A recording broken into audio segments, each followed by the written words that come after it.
Hello, everyone, and welcome to Adobe Live. I'm your host, Kieron Lewis, a freelance graphic designer based in London. And today's stream, we have the very talented author and illustrator, Markita Staples. Markita, how are you doing today? I'm good, Kieron. Thanks for hosting me. My pleasure. I'm super excited to jump in for today. It's going to be awesome. You feeling good about it? I'm feeling good. I had the nervous energy, but now I'm ready. Good. There's nothing, honestly, positive vibes. Adobe Live is all about the energy and we're good for it. We've got you covered. So I'm sure it's going to be awesome. And a massive welcome, of course, to our audience, wherever you're tuning in from, whether it's YouTube or Behance, a massive warm welcome. I can already see in the chat, we've got Francesco, Paco, of course, Clever, and Wade and everyone in there. So a massive welcome. Put in the stream where you're streaming from, show us some love, some emoji mix. And of course, as we always do, any questions and comments, get them directly into the chat and we will share them directly with Markita while she's creating some magic for you guys. So one quick thing before we get into the real flow of it, don't forget to check out our Adobe Express stream on Tuesdays and Wednesday mornings with Justin N. Gayon, who will be showing you how to create the perfect snapshot show. So stay tuned for that and it'll be an awesome one. But Markita, everyone's here for you today, not me. Let's go into who you are and a bit about yourself. And just tell our audience about who you are.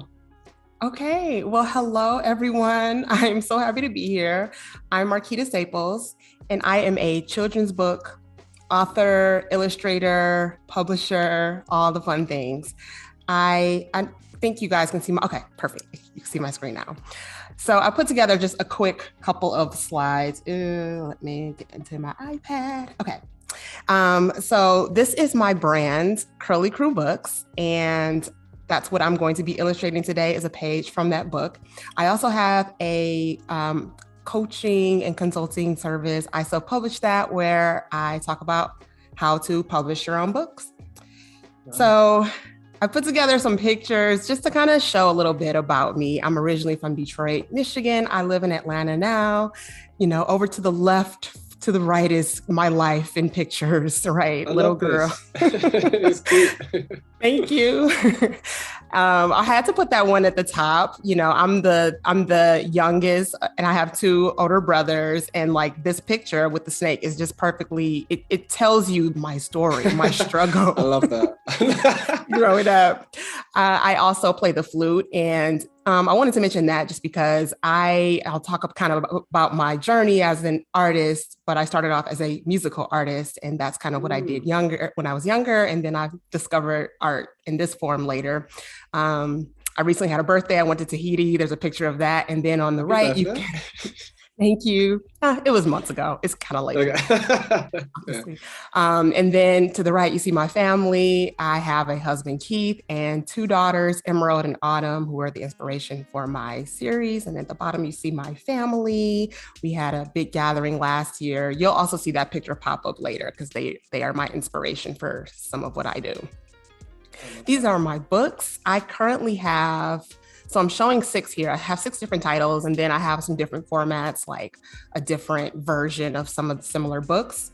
And a book that I have coming up soon is C is for Curly, and that's what we're going to be illustrating today. This is my style in a few pictures. So I started this series based on the interests of my daughter. I saw the types of books that she was interested in, and this is when she was very young, a year old. But, you know, when it comes to little kids, they like high contrast, very simple colors. And so I created my characters of the Curly Crew based on that, bright colors and just very, you know, simplistic images that I think are really fun. So I get that energy straight away, like that sort of fun for the color. It looks awesome. I love some color, and so does my daughter. Nice. So awesome. These are a couple of spreads, and then I just wanted to show some of my other work as I've continued to evolve as an artist. You know, I've taken some classes, a figure drawing class, a portrait class, and you know, kind of, I love me some doodles. So that's kind of what you see on the right, and then this page as well is just showing more color. On the bottom left, I have a sketchbook where I'm playing around with some Posca markers and just really learning how to play more with color. So that's me. That's awesome. I can see already in the chat we've got some of already loving the vibes and the visuals you're showing us. We've got Bruce, he really loves the name Curly Crew. That is a strong name, to be honest. I do love that myself. How did that come about as a name? I originally had a different idea for the name, which it was Daycare Darlings, because it was going to be like, all little kids. But then I was like, so hair is a big part of the inspiration, and just like African-American hair, it's curly, and not just our hair, everybody, curly hair is all around. And it's like, we all kind of, those with curly hair, we are like all about our curly hair. So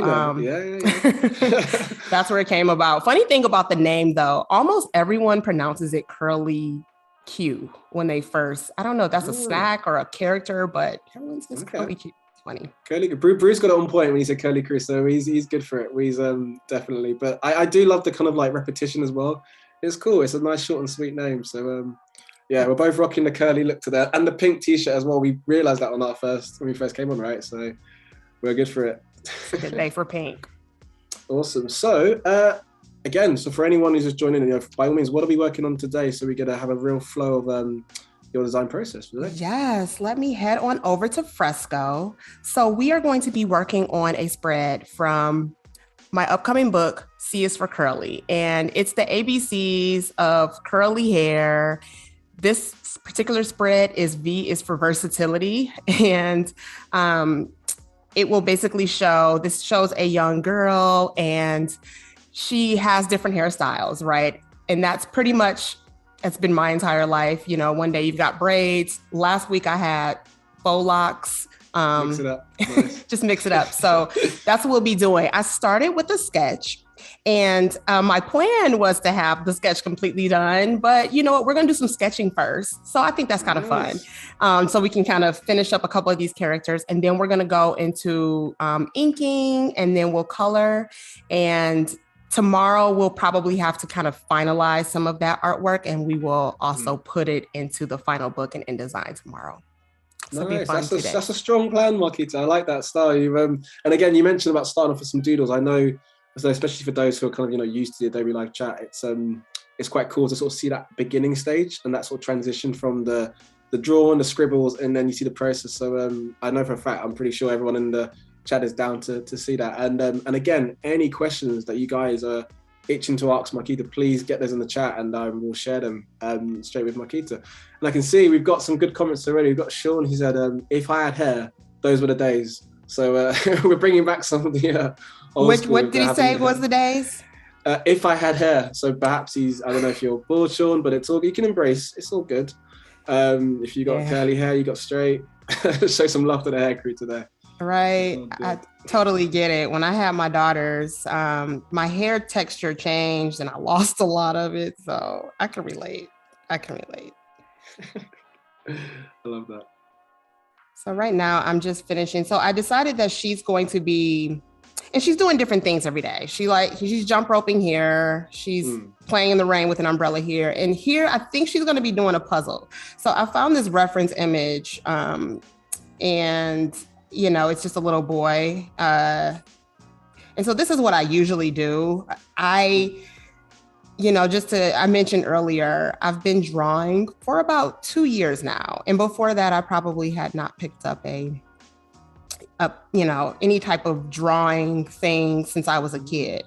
And so I think what becomes, like, I was watching Noah's live the other day, and they were amazing at just, drawing off the top of their head and got all this experience. But for me, I definitely am still building my mental repository, so to speak.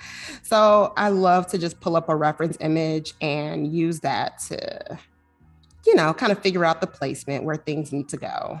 Yeah. That's what I'm doing. But that's cool though. So it sounds like it's quite almost like a newfound passion that you're kind of like really embracing. You said 2 years ago, was it, when you started to kind of work on this? Yeah, well, probably 3 now. I started in 2019 and I, picked up an iPad. And I think that's the really cool thing about what Adobe tools enable people to do. I mean, I can't imagine if I was like, faced with a situation where I need to go out and draw or, buy like an entire paint set and an entire set of like, and do I ever get around to it? But now it's like, you can kind of just pick up an iPad and start to play around with it. And so that's what I did. And I found myself just like loving awesome. this process. I mean, that's the beauty. Even, even during the lockdown period where people have picked up those passion projects or those sort of time where you've got a bit more time to kind of work with, you start to do some drawings or take some photographs.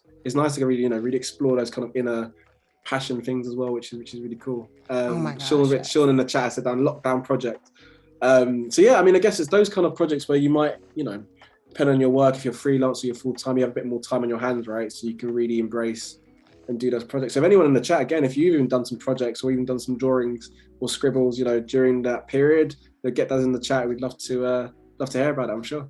Yeah, that would be cool. Definitely share what you guys have been working on. It's always I feel like that's the exciting part too, is when you first start to discover this new passion and energy for something and, just starting fresh. I mean, it can be frustrating, right? Because you're just I want to be good. It's almost like that's it's just crazy because it's are you a bit of a perfectionist? Are you okay? I am a perfectionist. And it took me a while to actually embrace that. I actually had a manager that pointed that out to me. And I was just like, what? No, I'm not. Because I'm also I can be super chill at the same time. I like to dress down and I like to just keep things casual. But I have found that when I have my sights set on something, I want it done right. I hear that. I can echo that. I feel like drawing though, I'm always fascinated by illustrators because I feel like that's the one thing where multiple things, but especially illustration where it's so down to the individuals, each to their own, right? And their unique style. You can't really, do you know what I mean? It's pen to it's hand to pen or to tablet. It's your own, which is really, really cool. You know what? And I think that's why I like it. It kind of forces me to let it go a little bit. These pieces that I'm doing on this, I'm I don't know. Is this how I draw a puzzle piece? Does that fit together? Does that even work? It's probably not, but it's let it go. Let it go. I love that. And where did you get so for your images, where do you tend to, obviously there's loads of different, stock, like Adobe stock. Where do you tend to kind of get your imagery from and then place them in from? Adobe stock is definitely one of my, I like the images there just because they tend to be pretty high quality and different. You don't get the feeling that people have seen them. Google Images is pretty, it's just a natural thing to start your search on Google. So I think these images, I got them there. And then a lot of the time, of course, if I want especially if I need to license something, I'm going to get it from Adobe stock. So, and, also, I really like Pinterest, just for the inspiration. And also, I follow a lot of accounts on Instagram, especially kid accounts. So as I was putting together some of the hair, hairstyles, I looked at a lot of those accounts that I follow on Instagram, baby. You've got a strong Insta feed. I was checking it out before, even when we had our little, again, for those in the chat quite new, Markita and I had a little catch up yesterday, just to get to know each other, which was great. And we kind of spoke about a lot of things and even hair textures and different backgrounds. And your social media platform is strong, especially with all the different sort of, projects that you worked on, side projects, which are quite, and where you're taking influence from as well, which is quite nice. All the inspiration you've got on there, I think is really cool. Thank you. Yeah, I, the hardest part about social media is being consistent, right? Remembering to actually post. Yeah. So I've found that if I actually enjoy what I'm posting, then, I might be a little more consistent, but it really just depends. How about you? How have you been doing with your social channels? It's like a full time, right? It is people to have that as roles, I guess. I'm quite active on the social, but again, like you, it's more, I will have maybe an archive of things I can kind of put out, but it requires a lot of effort and time. And sometimes you just want to be doing the work and then it comes as an afterthought sometimes social media, but you forget how important it is. But be fair, and this is quite a nice way to even plug it now, like streams like this is quite cool because when you're trying to find, upload work or find inspiration, you can even just watch a stream and just try inspiration that way, which is quite cool. Oh my gosh, yes. I love to put these streams on in the background and just work. Like sometimes you sort of stop working and you just get tuned into what's happening on the screen. So you're like, okay, I need to be productive and not like watch what this person's doing. But yeah, you get so much inspiration, and then people use different tools. So you like just learn about different things that you can, different places to go. For sure. And again, for those in the chat, where are you guys, tuning in from for today's stream? Are you just woken up? Is it morning where you are? Is it evening? Are you watching it whilst you're doing work in the background? Like, what's your vibe? Let us know in the chat. And I can actually see a lot of people are kind of just joined in now, which is awesome. So a massive welcome. Hello to Anika. Hi to Bruce. And we've got Sean, and we've got, I hope I'm saying this correctly, Tarcisio, I hope I said that correctly, who said, I'm a big fan of your work. Many greetings from Sicily. So there we go. Welcome. Well, thank you. And hello to Sicily. That's what's awesome about Adobe. Like, there's so many people from tuning from different parts of the world, right? And because you're in the US, whereabouts in the US are you based? I'm in Atlanta, Georgia. Okay. Yeah, and it's so cool. I mean, you and I talked about this a little bit yesterday. The hard thing, and I think, in the US, it's almost a good thing because we don't know what we're missing, but we are so kind of land divided from the rest of the world in a lot of ways that it's very easy to, you don't always talk to people from different places. And so I agree. Whenever I'm on Adobe Live, it's like, and then I like logging into Adobe Live at like late night hours. And, then it's like someone else from a different country is kind of talking about the things that they're working on. So I love that. And where else could you, like even now, because of how far we are, right, in terms of, geographically, it's quite cool we can connect. And again, for everyone in the chat, this is awesome to get even questions that you want to ask Markita, myself, or even others in the chat. It's a nice way to kind of, almost like community in itself, really, right? Just to kind of talk and to share ideas from whichever part of the world you're kind of tuned in from. So yeah, absolutely. Welcome. And let me tell you guys that are online, don't be afraid to say something. And I'm saying that as the person that I don't ever say anything, so I get it. That. You set the tone now, Markita. You set the tone early on. That's I can see as well. We've got people tuning in from Canada, from New York, from France. Wow, welcome. Oh, where in Canada? I want to know where you're from in Canada. So I mentioned I'm from Detroit. So Windsor. That's a question for you, Anika. I think you said that she's from Canada. She's just got for brunch, so it's brunch time over there for her. But whereabouts in Canada are you tuning in from? Yeah. They've all coming to see your magic, Markita, which is awesome. Aw, thanks, guys. Yeah, what's that?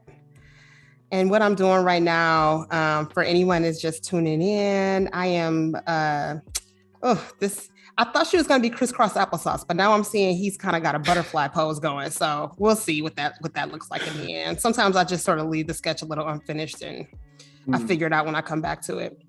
But I'm currently finishing the sketch of one of my spreads of my upcoming book. C is for Curly. And this is a little girl who's got all these different hairstyles and different things she's doing every day.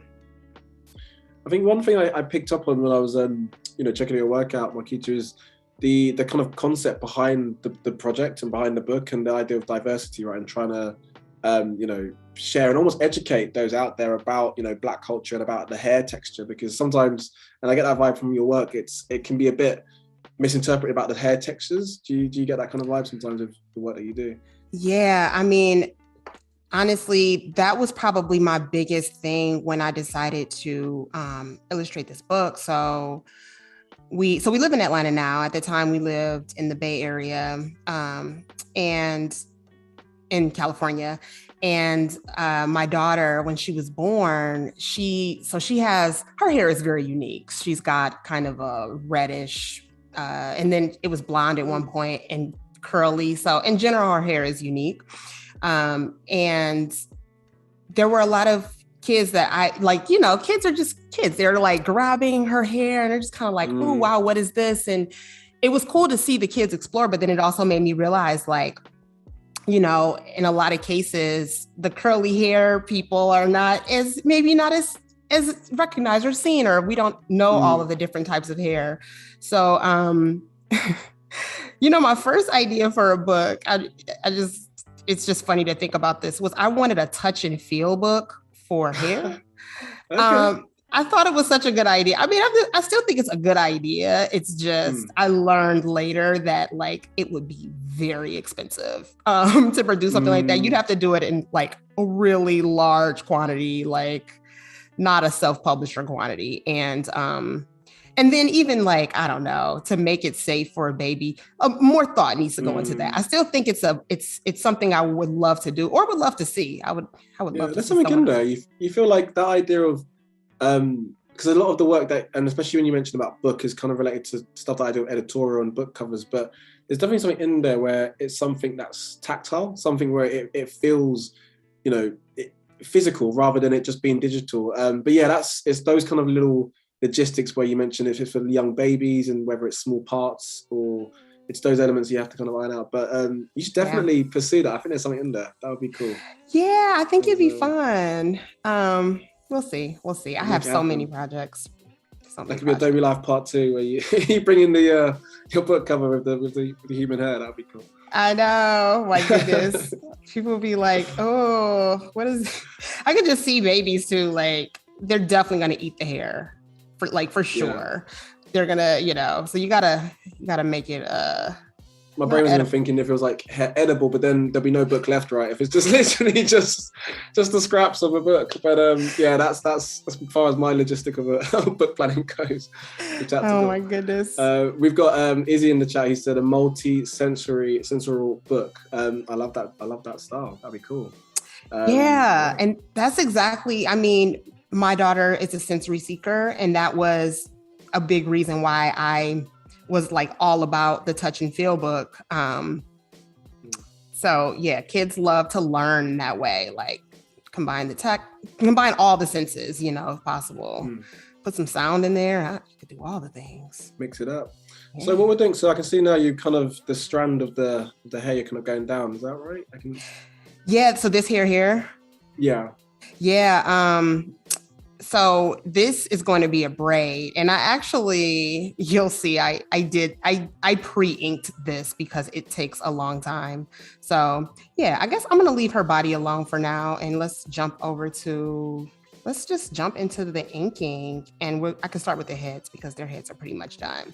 So just as this was fun for me to learn. If anyone is ever interested in drawing a braid, when you kind of look at it up close, I'm trying to think, I don't think I have a reference image. But if you look at a lot of books, this is kind of the simple way that, you might do a braid.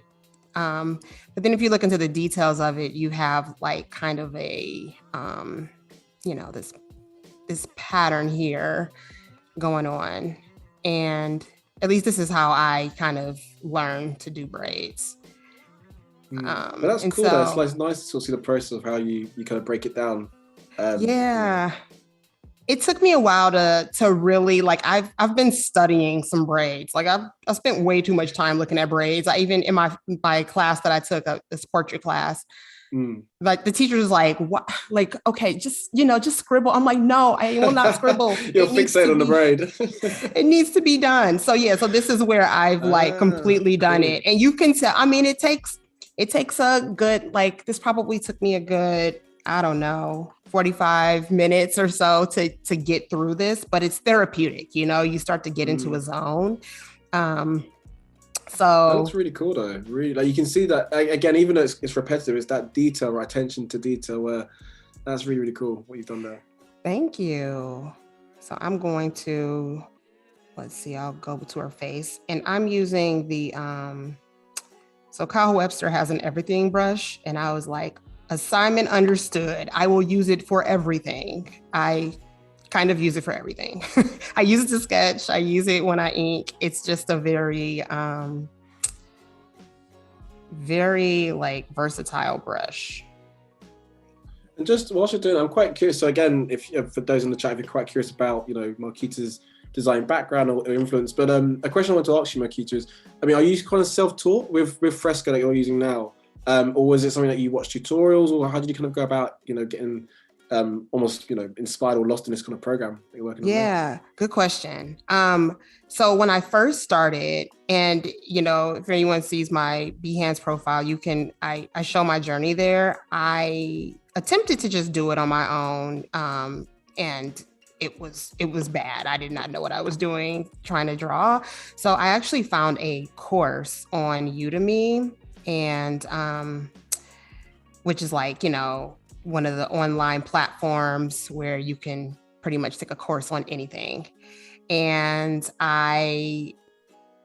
it was a something like a beginner illustration course, and that's where I learned just a lot of the basics, just simple things like shapes, right? Like a hand is a circle and then attach some little ovals to it, like things like that. So I did that course, for a couple of months, and then I just decided to go for it. And I gave myself a timeline. So this was my therapeutic maternity leave project.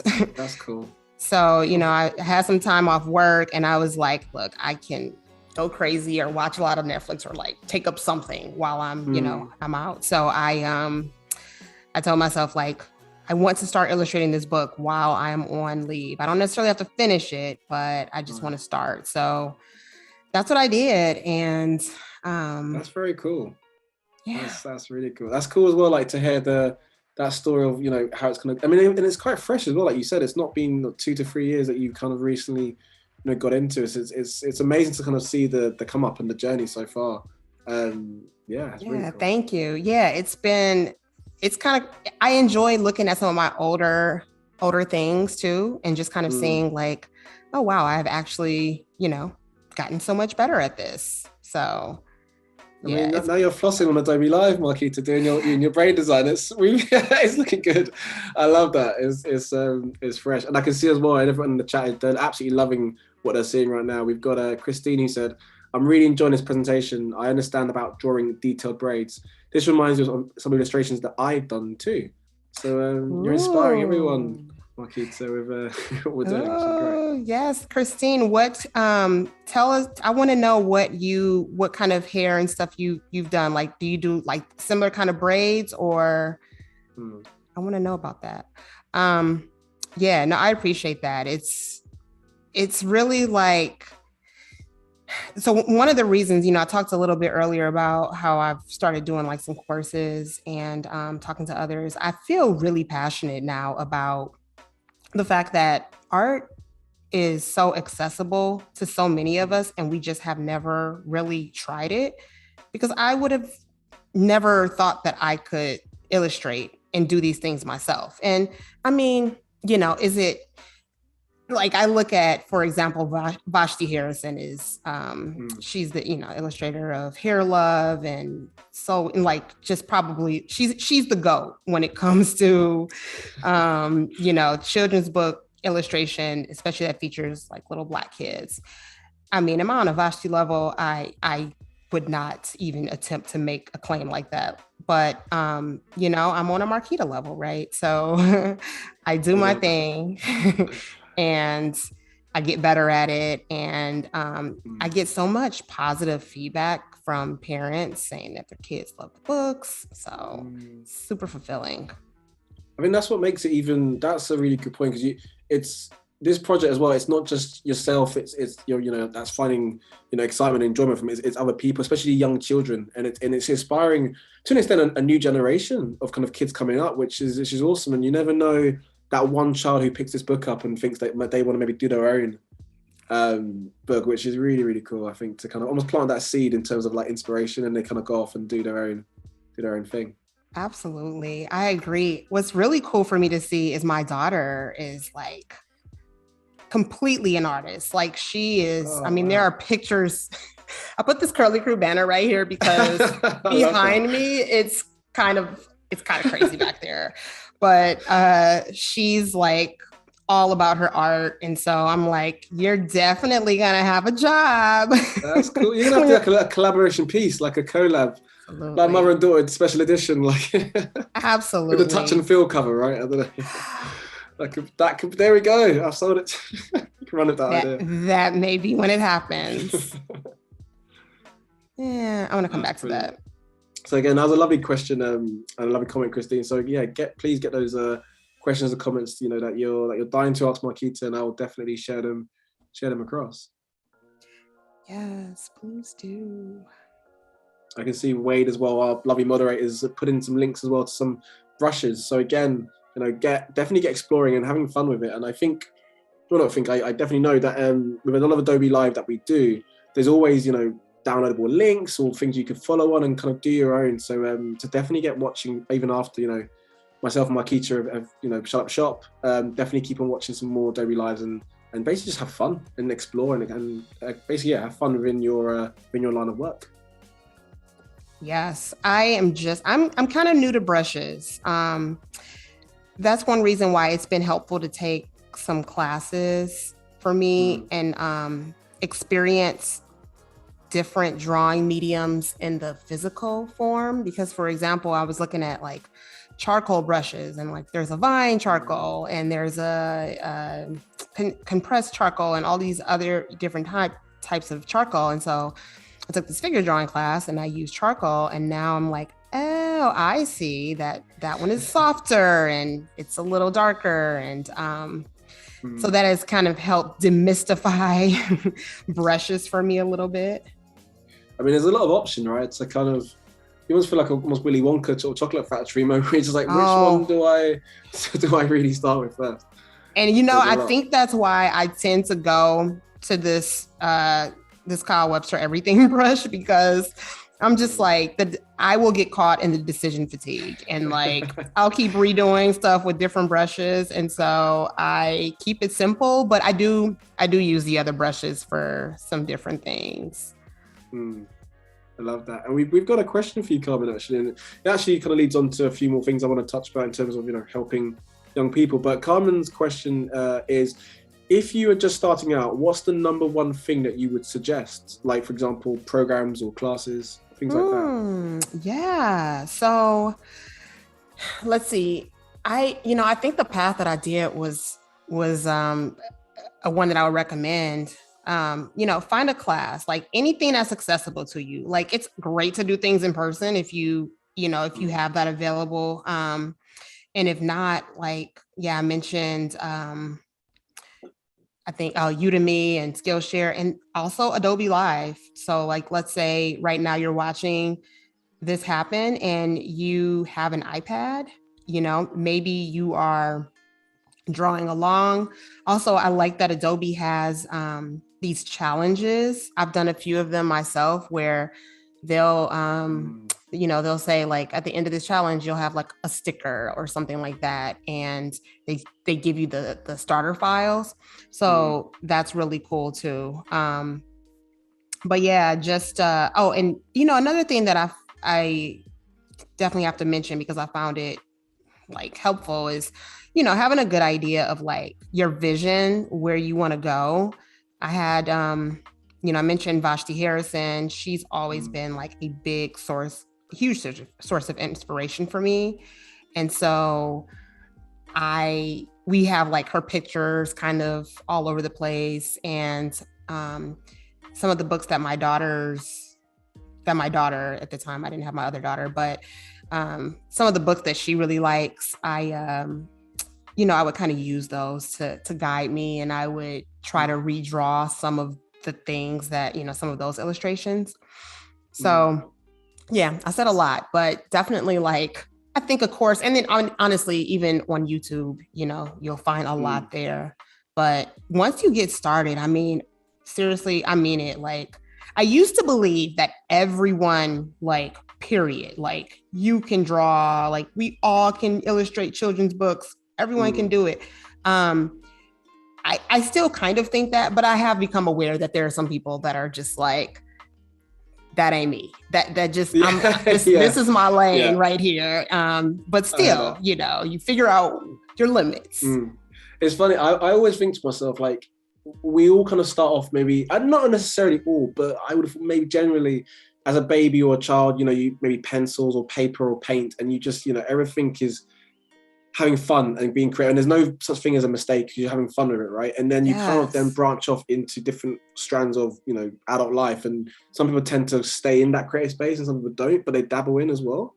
Because maybe it's a bit biased, us being on a creative platform discussing this, but I feel like within our line of work, you know, we have fun with it, right? There's other professions too, but we should have fun. And we do have fun with it, which is awesome. Yeah. Once it's not fun anymore, it's like you just got to switch up to something else that makes it more fun. But yeah, I totally agree. It's like we have options. Definitely go back to the inner kid and just play. Definitely. We've got we've got a few questions. We've got one comment actually. Richard said that he can't draw, but I'm sure you can, Richard. I definitely do one of our challenges, and then we'll see. Have fun with it again. But we've got a question from, two questions actually. One's from AK, who said, what do you think about colouring books? And I think they asked this question because they're planning to do their own colouring book and to sell. Is it in Amazon or on Amazon? I'm not too sure. They said in Amazon. I don't know whether it's in the location or what. But either way, they're looking to maybe create their own. Have you got any maybe tips for AK who's looking to start their own? Absolutely. Love me some coloring books. I think especially getting started, because it's a good, well, first of all, you remove one step where if you're just getting started, you don't necessarily have to worry about colors. And trust me, I spent a lot of time figuring out colors. So I do think they're a great idea. I have a coloring book myself, and I plan to do more. Also, my daughters just love coloring books. You know, the good thing about them for a kid is they need lots of them. Like they constantly need, you know, things to color, and like you keep the pictures that you like, and then, you know, you might throw it away, right? Like unlike a children's book, you'll have multiple books, but it's almost like a disposable item, you know, with the coloring book. So I feel like the world will always need more coloring books.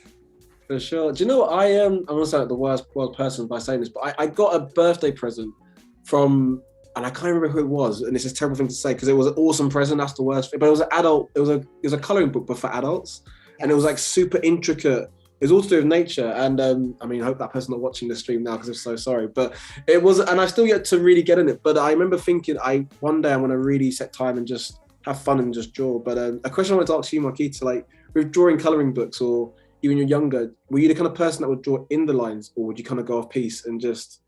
Well, you're not phased personally when you regimented. I was in the lines, I must say. Okay. I feel like, you know, it's popular now to be outside of the lines. But I was before it was cool. Had my process where I did the you know, you do the darker color outline on the outside, and then you color in. Well, it's a scary how much we've got the same pink shirt. We've got the similar. I'm the same. I would be. I'm not even trying to be cool and be like, I'll do the outside, because I know I wouldn't. I would be much inside. And if I went over a tad, you know, when it's just like you would still continue, but you got that sense of, it hurts that you went there. It's like, and I was just, I'm like, we need crayon erasers. This is not okay. I am not okay with this. I love that. Yeah. My daughter, her thing is brown and black. Like she does not want, like she goes crazy. I might as well throw every black and brown crayon away because she only wants color. Like she'll create her own brown with a bunch of color, but it's just this idea of brown, and she, you know, she'll do color all outside the lines, really? But it's black and brown. I'm like, but I make books for black and brown kids. That's where the line is. Yeah. I love that. And we've got so again, this is great. You guys definitely throw in your question, and then in fact, even better, if you're in the line person or outside the line person, let's it'd be good to know what kind of vibes you are. We've got a question for you, Markita, and actually one for me and you. From Izzy, who's also an Adobe Live host, so welcome. And she said, what is your favorite project to date, Markita? And then the same is back to me, but you go first. Oh, my favorite project to date. There's so many. I guess I have to say it's one that is in progress right now. And it is an African American English version of one of my books.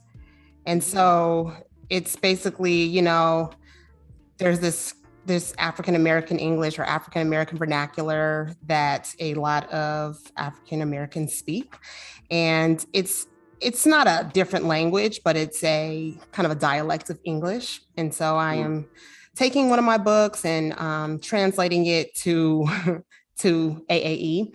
And it's my favorite because it's a near and dear to me cultural thing where it speaks to the heart, but then it's also something that a lot of people are really interested in. So I'm not done with it. I plan to have the book released. It'll be sometime this summer, but that's my favorite so far. That sounds awesome. That sounds really, really cool. Thank you. What's You have to keep us updated. I will.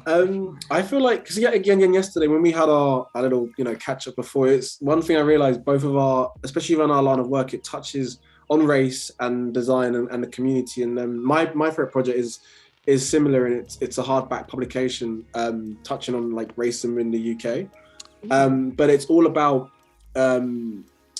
it touched on multiple facets, but a lot of the content is basically understanding a true reflection on what it means to be a Black creative or individual within the UK off the back of what was happening in the US.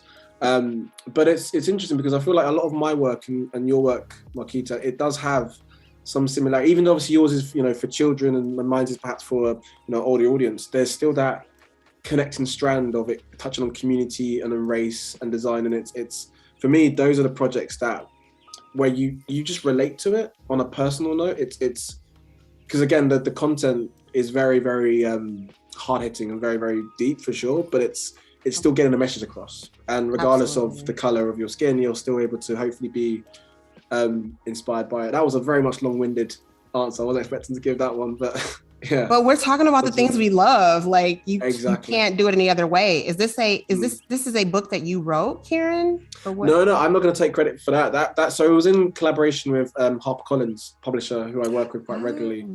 So content supplied and myself was to design inside and out. But yeah, I feel like I'm plugging way too much of myself, and it's more about you. It's all about you, Markita, today. No, I need to hear both of us, and I need to check out this book. But okay, yes. But it's good because again, you're touching on. I was gonna say you're touching on. I know some stuff with InDesign tomorrow, so we'll definitely touch on some editorial, and that's definitely my world. So that's awesome. And thank you, Izzy, for a really good question. That was awesome. Please keep those questions coming in thick and fast. Yes. So yeah, I'm drawing in her. Okay, these were going to be twists, but and so the difference between a twist and a braid for those that are like, well, what is a twist? Especially, do you know the difference between a twist and a braid, Kieron? Oh, you put me on the spot now. You should know. It's just like I know what it is, but I want you to tell me what it is, just so I make sure. Yeah, I got you. I'm gonna be that guy, right? Yeah. But yeah, twist is basically, I drew that braid earlier. It looks more like that, and then a twist is, just like if you twist two strands around each other, it's gonna look more like that. So twists are usually style. What's that? Like Rapunzel kind of style. Then I'm getting that kind of. Is it? I feel like Rapunzel had a braid. I want to say Rapunzel had a braid, but I know what you're saying. It was a looser type of braid, so it kind of looked like a twist. But yeah, and it's a similar idea when I'm drawing a twist where you saw what I did. I'm gonna go through it with that level of detail, but you know what? I'm not gonna do that. So I'm going to keep these as dreadlocks. Nice. So she's gonna have locks, which are really dope. So she's happy. You can see in her expression. What you're doing to her right now is she's in a good place. She's in a good place. She's great. She is. Yeah. And it's probably that time. Time is actually crazy flying by. And again, if you just joined us, firstly, a massive welcome. And today you're watching part one of Markita's Adobe live stream, who is an author and illustrator. And part of the Curly Crew books. So right now we're using Fresco, and we're just doing some overall scans and draws of some design characters. So a massive welcome if you just joined us. And any questions you would like to give to her, please get in the chat, and I'll share that directly with her. You're right. Time is flying by. It's good. The vibe is going. I remember at the beginning of this when you said that you were quite nervous. Hopefully you kind of eased in. I get the vibe you've eased in now, which is that makes me happy knowing that. That's good. So let me tell you, my biggest fear with this was that I would literally get on here and forget how to draw. You know what I mean? Like, I don't know how that would happen, but just some part of my brain. Your mind goes blank. Yeah. No, you're handling it well, and I can see already in the chat we've got a lot of interaction, and I'm actually pacing it out nicely so that you can actually do your drawing whilst we strategically put them in there. But trust me, they're definitely coming in there in the comments. They're loving it. So yeah, awesome job. Thank you guys.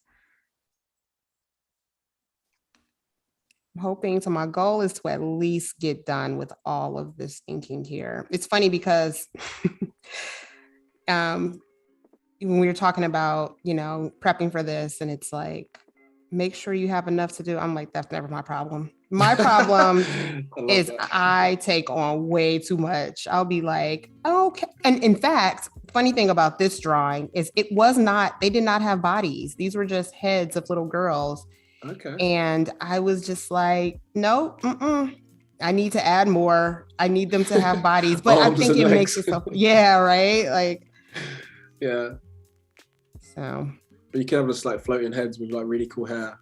Just yeah, it was gonna be cool like that too. But yeah, I was just like, I need full bodies. So I think, like you said, she's happy. She's happy she has a body. That's looking good. And we've got and this is, I love this. So again, another question from, well, it's more of a comment, which is a very, very important comment, and sometimes it always gets slipped under the radar when we do Adobe Lives. And this is perhaps Izzy's inner Adobe Live host coming out, which thank you for that for sure.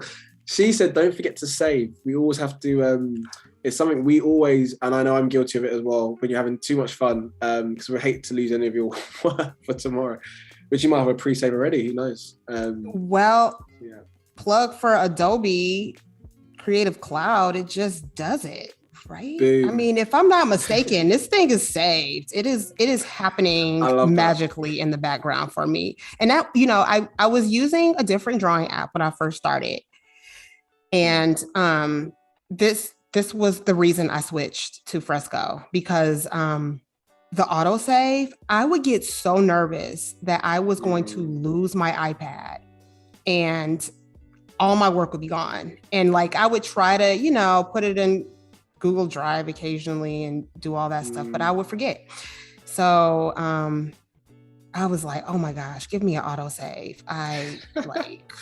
The Adobe gods, they heard your praise. Prayers, yes. They delivered. And actually, that's probably a nice time to actually plug, because for all means, I mean, there's so many updates on the Adobe different programs. So, if you're very much new to the Adobe space, obviously it's perhaps quite a lot to kind of take in, but the beauty of even these kind of streams is that you're able to kind of find that one thing or even multiple things that you're interested in, get the programs, explore with the different tools, and definitely check out the updates, because there's a lot of things I've even found with the new updates now within my own line of work that just makes it so much more streamlined and just made much easier so that you can actually focus on actually doing the work. So things like the autosave is just one element where you're able to really focus on the job at hand. And again, tools that are done there to make it even easier for you. So yeah, that's a nice plug, but definitely get exploring because it's well worth the explore.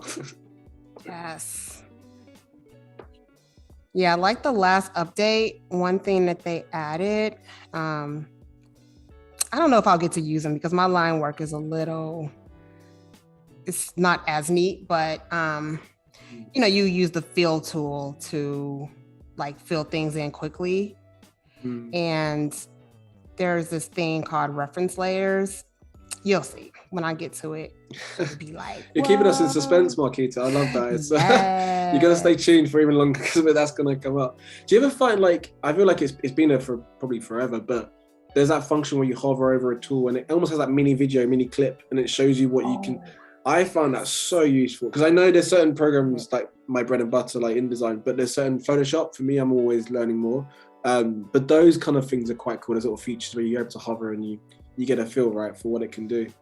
Same. In Photoshop, oh my God, it is like a lifesaver because I always need to like, in some cases, I'll just like keep hovering around, like, please tell me what this, like, I know there's a tool that does something that I wanted to do. Another thing that I like that helps me out because I'm not complete beginner, but with Photoshop, I am still learning is, how you search for something and then it just takes you straight to the menu, like where it is. Oh my God, I just use that. Like, in some cases, I just don't even try to figure out where things are. I'm just going to search for it. It's like, boom. It already knows. It knows before you even know. That's the magic at Adobe. So welcome if you're very much new. We've got a question from Izzy who said, how would you best describe your style, Markita? Good question. Yeah, that's a good question that I had to think through as I was, putting this together. I was like, what is my style? So I don't know the words. I bet there are technical terms for it, but, very childlike, right? Very simple and what would I call it? Almost, I don't know. I'm so bad with adjectives. But, the opposite side of my style would be, I hate to, this sounds like I'm putting it down, but like, it's the opposite of depth, having depth. It's very much, what you see is what you get. And, that's cool. I'm going to draw like the lines. Minimalist actually comes to mind because I'm going to draw the things that are most important for, making a picture, or at least most important to me, or making a picture come to life. So I get that. It's and it's, to be fair, I know that feeling when someone asks that question, it's like, what words can I use that is relevant to what it is, but also sound not rubbish? But actually, I think you hit the nail on the head because it's simplicity in its purest form, right? It's what you enjoy doing and you can do quickly, and I guess you're able then to create more as a result of. I mean, this is kind of like a streamlined process to how you work, and even now when you're doing the body, just there where you see, it's almost like the skeleton, and you've got the outline of the outside body. That's kind of like a nice way of doing it. Oh yeah, that's something to that question earlier of like, getting started. What would you do? Stick figures are everything. I learned that from an artist friend. Like, just start with stick figures because we can all do those, right? We can all sort of place the body in the way that we want it to go, and then figure out how it should look. So it's one of my favorite ways to start like anything now is like start with some stick figures and then fill it in. Add the meat on the bone. I love that. Exactly. We've got so I remember again touching on what we spoke about yesterday, but you asked, I remember you saying about the idea of speaking, answering questions whilst designing, which you're doing amazing. And Howard said from his perspective, I have a hard time drawing whilst talking, but it's great to see you can do it really well. So we've got the crowd already loving that balance that you've got, Markita. Thanks, Howard. Awesome. Yeah, there are some things that I can do. Some things like are really hard. Like if I had to draw, that's why I had to do some parts of the sketching beforehand because I was just like the faces, like for example, I want this to look like the same girl. And I really have a hard, it's hard to make your character look the same from different angles. I'm still working on that. But I was just like, I'm not struggling through that while live. Like I would not be able to talk. I'd be like, hold on. I'll do that. That's cool. You can tell me that. It's just like, Kieron, put a pause on it whilst because do you know what happens? And it happens, I mean, even when I had my very first Adobe Live, but it's not everyone, most people have that kind of designer face when you're really in the zone. And it's almost like having that, but then live, it projects it right to the world. So you are balancing it super well. So even if you get your designer face on, it merges really well. So it's thank you. That reminds me of my aunt. I mentioned I play the flute, and I did this this kind of montage thing of lift every voice and sing, Black History Month, and I posted it online. And so it's like, you do the quartet. And so I recorded myself 4 different times. And I did not even think about my face. Like, I was just like, I'm just going to do this. And my aunt was like, nice. She's like my diva aunt. Like, I love her. And she's just like, yeah, you got to work on like your resting face, especially like with playing my instrument. Like, I get into just completely gone. You're locked in. Like, yeah, just you feel like the in. passion wouldn't fully come through then if you had to focus on the way your face is, like the passion of what you're trying to get. That's the rationale. It's all good. Yeah, I think especially with music too, and with a wind instrument, you're like using your face to make music. So yeah. On that topic, actually, it's quite a nice little lead into another question. With music, I mean, when you're working, how are you vibing when you're working? Are you working with music in the background? What's your kind of energy to kind of get you in the mood for a spirit of the design? Yeah. Yes, music in the background, either music or a podcast, depends on the mood I'm in. And my favorites are like something like neo soul, like Erykah Badu radio, Dwele, something like that. That's just kind of chill. When I really want to get into a zone though, like Lock It In. Yeah. Yanni, like any kind of peaceful piano, like okay. That is just like, I will literally, I'm pretty sure I will hold myself up for days with something like that on. It can get a little too intense. I was waiting for like DMX or so. You're gonna drop me with like when I'm locked in, I'm like, that's cool. That's Kanye radio though. Kanye radio. Okay, yeah. That is usually my like. It's a vibe, right? Oh yeah, it's a vibe. It's a vibe. I love that. Anyone again in the chat, do you listen to music when you work? Are you listening to Adobe Live even now whilst you're working? Like, what's your vibe when you work? There's sometimes even silence. Some people need to have like absolute quiet when they work. That's cool. What's your thing? Let us know in the chat. What's yours? What's mine? Do you know what's fun? I've got a lot of Spotify playlists that I create, but I don't know if you're like me, but when I'm listening to songs, if I'm not really digging it for the first few maybe minutes, I skip quickly, and I'm skipping so much that I haven't even done much work. And I found radio is probably better for me because I have no control of what comes next, and maybe that's good because I can then focus on actually doing my work. So yeah, it's a balance. If I'm really locked in for work, then it's probably a radio, I think, just so I can not have control of anything happening next. But if I've got a bit of time and it's kind of like easygoing design work, or maybe design a book cover and I've got a lot of time to do it, I'm Spotify playlisting. I'm Kanye album, Common. I'm feeling Common. I've got a mixture of like jazz as well, or like deep house. I'm into. That's good too. That kind of vibe, but yeah, I'm a bit of a music guru. No, that would for sure will get you there. I wanted to mention this Moodboard because I put it together. I don't usually do this, but I thought it'd be fun to try to do a mood board for this book. So where I kind of started with when I first started on this book, Tips for Curly, I was going for a totally different color scheme, but then I don't know, I was like, I kind of want to celebrate Juneteenth through it, and it's going to come after Juneteenth, but so I kind of started with that, and then I found some colors that kind of represent it, but are have a nice, so it's not as like bright, but kind of muted. And then I've got my little girls at the bottom, and a couple pictures of my family, because that just kind of gets me in the spirit of like, all things curly and fun and all that. It's nice that you can bring in that personal element to your work process and design. I don't see that often really, especially when it's like family, because it means a lot, right? And I think that's quite a nice sort of touch that you've got there.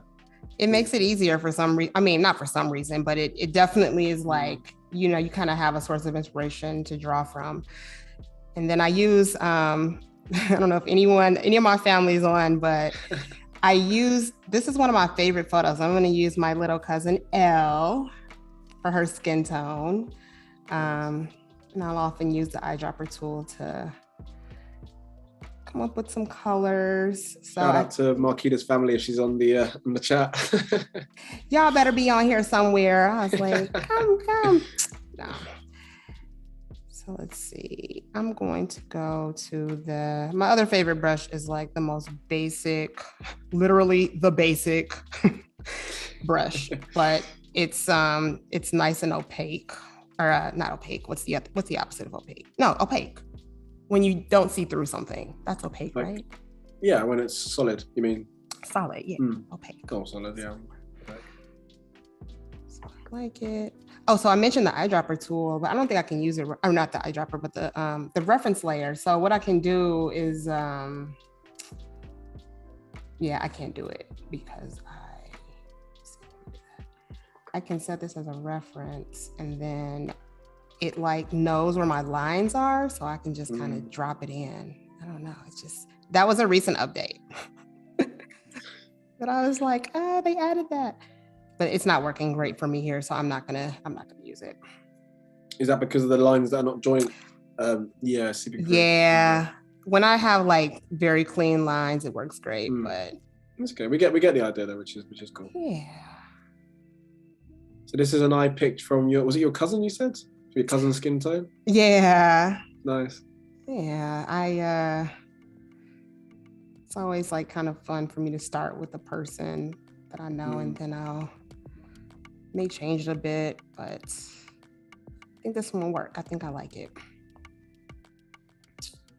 Let me release this reference. It's nice seeing the reference as well that you where you pick from, because skin tone is probably, and you probably get this as well, but with skin tone, it can be difficult getting an accurate as possible because there's so many references, right? Especially with maybe darker skin tone palettes. Yes. So using an eyedropper for an actual family member as a photograph is, perhaps the closest you can get. Obviously there's updates from Adobe as well where you can get skin tone palettes as well. But that's always a tricky one when it's very tricky. And honestly, I've learned that it looks different too once you get it printed. So, I've run into that issue where it looks a certain way on screen, and then I get it printed and it's just like totally different. So yeah, skin tones are super tricky. I haven't really figured out the magic to it. I do think I agree with you. Sometimes just getting the palettes can be, just a good way to like take out the guesswork. And even, what's your point? Like, even when you're doing this now, like, do you ever have that, even going to print or if it's just a digital book, where the shine of a skin, so for example, with our skin obviously being quite darker, mine and yours, like the shine on our skin as well, depending on if they're out like an outdoor character, because I guess with yours is perhaps more solid, so it's not much like shading or definitions, but sometimes you get those. Again, it depends on the style of illustration you do, but I imagine for those who do illustrations where it's like that, trying to get that right shine is also probably quite difficult, no? That sounds really hard. Honestly, it's not something I've dealt with because I don't really even do a lot of like highlights. Is that kind of what you mean? Like the way the light is bouncing off? Yeah, we had another Adobe Live. There's a guest, but it was more photography actually. It's a bit different because it's actual, a photo shot. But again, I know you can get some certain types of illustrations where it's maybe even like, say, for example, the forehead, and you've got the light shining on. There's different kind of, fragments of the light on top of the skin, which is difficult. But yours is a bit obviously more cartoony, so you kind of get away with that style, and it works. But yeah, I could definitely see that with photography. In fact, I have a new printer, and I mean, it's not really that new anymore, but it feels like it's still new because I don't really know what I'm doing. I'm gonna take my cousin Felicia's hair.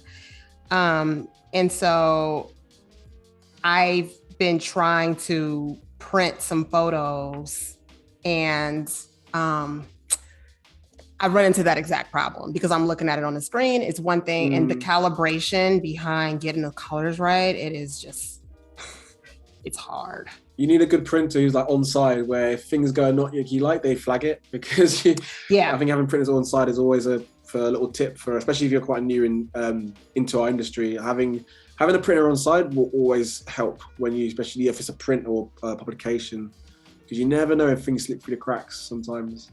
I agree with that. Where is this happening? Oh, I have a eraser. No, I don't like that. I think I'm just gonna start with black. And here it can be tricky.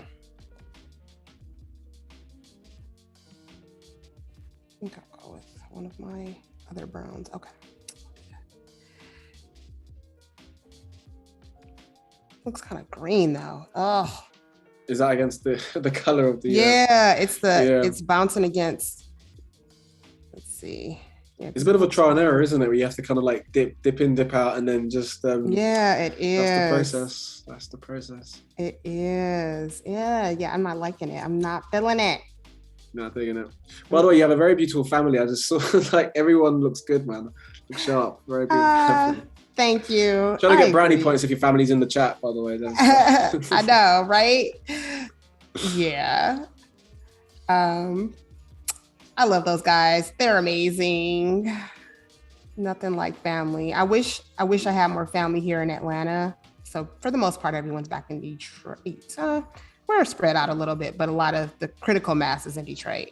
But yeah, it's always nice when we can get together.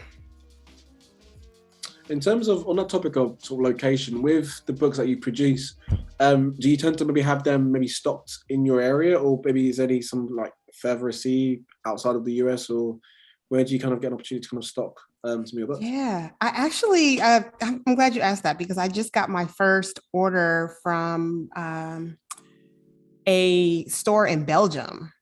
Wow. And so, yeah, I was like, oh, that's so cool. That's cool. So yeah, for the most part, I mean, naturally, US market. I get a lot in Canada, which is also cool. I'm on a marketplace called Fair, and that's where like it's kind of like Etsy but for stores, and that's where a lot of the smaller bookstores will discover me. And then Amazon, of course, is like available everywhere. So but Belgium though, that's pretty cool. That's like, and it's so far outside from where you are, which is even nicer, right? It's even more sweet. I was so excited. I'm like, first of all, I have a reason to visit Belgium, right? Because I have to like go and see the store. I've never been, but it's always been a place I would love to visit. So I guess as well, logistically, it's difficult because obviously where I'm in London, it's a bit easier for us to travel to Europe. So we kind of have that on our on our doorstep. But yeah, if you get out, you got to get out there. I think. You been to London before? I have. I haven't been in a while, but I think the last time I went we were actually going to a wedding in India, and we stopped in London for a few days. I love London. So fun. Nice. Such a really like, just, it has a little bit of everything, and it's just. You're saying the right things to a Londoner, which is the things you want to. London/Jamaica, it's all good. Oh yeah, and I love Jamaica too. That's one of my favorites. We actually got married in Jamaica, and speaking of getting married, waiting for this to be very smooth, Markita. It's on the stage, I promise. I heard that word on the street is somebody else just got married. I did. I feel like anyone who's maybe watched Adobe Live previously the past 3 months have seen it come up every time. It's like, yeah, it's happening next month. Yeah, I got married last week, so I've joined the club as like yourself in the marriage crew, which is cool. Yeah, it's a vibe. It's a cool club. It's a cool club. I like it over here. Yeah, no, that is awesome. How did you feel did you guys have a big wedding? I know I'm not supposed to ask you questions, but I just want to know. No, it's okay. Well, I'll keep it, because I have a tendency of going off piece. So I've got to keep it 100. No, it was good. It was nice. A mixture of different cultures. My wife now. I can't keep saying my fiance. My wife is Spanish. I'm English, but my family are from Jamaica. So let's just say the music and the food was a good vibe, because you've got different cultures coming in. So yeah, it was good. Oh my goodness. Did you have like jerk chicken and stuff like that? Do you know what? We had like a pre-wedding, because a lot of guests came a bit earlier over for a few days. We had a bit of that in there, which was nice, to get like a real flavor of like some Jamaican wholesome food. But yes. But yeah, but Markita, you're gonna keep mentioning. I want to keep going into a tangent now at weddings, and I can easily do this, but I know for a fact everyone's come here to see your design. But yeah, no, it was. Thanks for mentioning that because it was a very, very special day. Yeah, it's fun to talk about. I'm a girl at the end of the day, right? I mean, well, no, let me not say that because we're doing away with the stereotypes and all that. But I still have that part of me, like, tell me about the wedding and.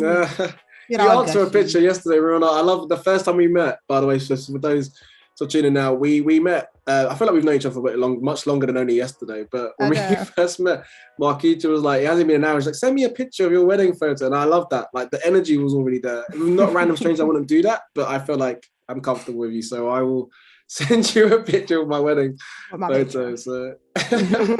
But so again, I mean, this is crazy. We're already over an hour now into our stream. But for those who have maybe just joined, would you like to maybe give everyone an update what we're working on now if they've just tuned in? Yeah. So I'm working on illustrations for C is for Curly, which is an upcoming book that I'll be releasing. Oh, I realized I just did it on the same layer. That's okay. And so right now I am working on the hair of one of my characters. And what you just heard me like kick myself about was that I did not use separate layers for the hair. So now as I'm creating these little parts, and I'm just erasing away the color, I'm erasing her skin away. Poor girl. That part goes so deep. That looks cool. That's like a nice kind of like that could work as like a nice kind of pattern though, right? It's got streaks of white and highlights. True. It actually. By the way, my hair fashion isn't great, so I'm totally saying the wrong things there. But if it works, it works. That might be a thing. Like the kids will start like wearing, having this like white part, and we'll be like, "Oh, that is a thing." We got that from Adobe Live. That's why we're starting the trend. Fresh from that Markita stream. That's why we're rocking the the white streaks in the hair. Right, like you saw it here first. Oh, yeah. And so my plan is to get through as much of this coloring phase as I can, and then tomorrow we'll also finish the rest. So I have 4 characters. For those that didn't see the beginning stages of this, I need the Moodboard still. Yeah, I've got 4 characters, and also I am really bad at naming my layers. So I just have to guess where everything is, which is... Well, Keith, that's blasphemy to... No, I'm kidding. It's each to their own. If you know how to find your system, then each to their own. I don't. I don't even know. I'll sort of soften it then. Good. Oh my God, I hope I didn't delete this. Oh, is it here? Or is it just the fact that it's kind of... Oh, it's because I have this over it. All right. I'm like, where did it go? Okay. Those are my other characters. I just needed to see them again. I need to make sure they were okay. Just check in on them. Still jumping. She's still doing her puzzle. So yeah, they're safe. We're good. All right. So let's see. So I'm going to do her. So does anyone have what colors in my mood board are y'all feeling? Any suggestions on how we should do her outfit? I'll give you guys a second to think about that. That's a good question. Get those color combos in the chat. What are you feeling for her skirt, for her top? Got a nice color palette on the left there. So pick up some, or even you might want to mix it up and do a little pattern of some sort. Whatever you guys are thinking, let's get that in the chat, and Markita will get designing. Yeah. What's your vibe telling you for color wise? What are you? I'm looking at that green. That green is just, I just love it. I don't know. Yeah. But I don't know. I could go. I just like all of these. It's just giving me energy. It's yellow is. You can overlap as well. Like you can overlap some of, because my brain's telling me already the orange. The orange is my favorite color anyway. But the orange, even the orange and the yellow, just overlapping those two in the middle, that would still even work nice. You've got a nice sort of contrast of colors that can work singular or even as a nice color palette. I like where you're going with that, Kieron. I like that idea. I'm going to definitely bring in this green though, just for now. Bring some... We got a question whilst you're doing that, Markita. We got a question. Excuse me, actually 2 questions. So the first one from Keshner is saying, how long, and from touching it earlier on, but let's definitely say again, how long have you been drawing for, Markita?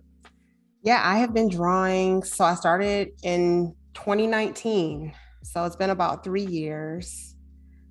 So, 3 years off and on, right? Like I go through my periods where I'm like drawing every day and I get so much better. And then I, with my periods where I get too busy and I don't really touch it for a while, but yeah. Nice. So and then the second question, just from, again, still part of Keshner's questions, what has encouraged you to do children's books, which we kind of touched on before, but definitely for those who just joined the stream, it'd be great to know. Yeah, so my daughter, I have 2 daughters. They are now what are they? 4, well, they're technically 3 and 4. And the older one, when she was 2, or not even 2, she's like 1, and I was pregnant with the second one, that's when she really started to gravitate towards books and like we'd be at the store. And I will never forget, we were at Target, which is a big retail store in the US. And there was one book in Target that had a little Black kid on it. And it's changed a lot. It's gotten much better since then, but there was only one.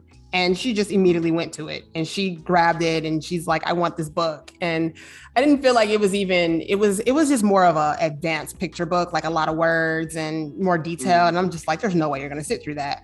And so that was, one of those early instances of me saying to myself, like, I think I want to see what happens if I try to, do my own book. I love that.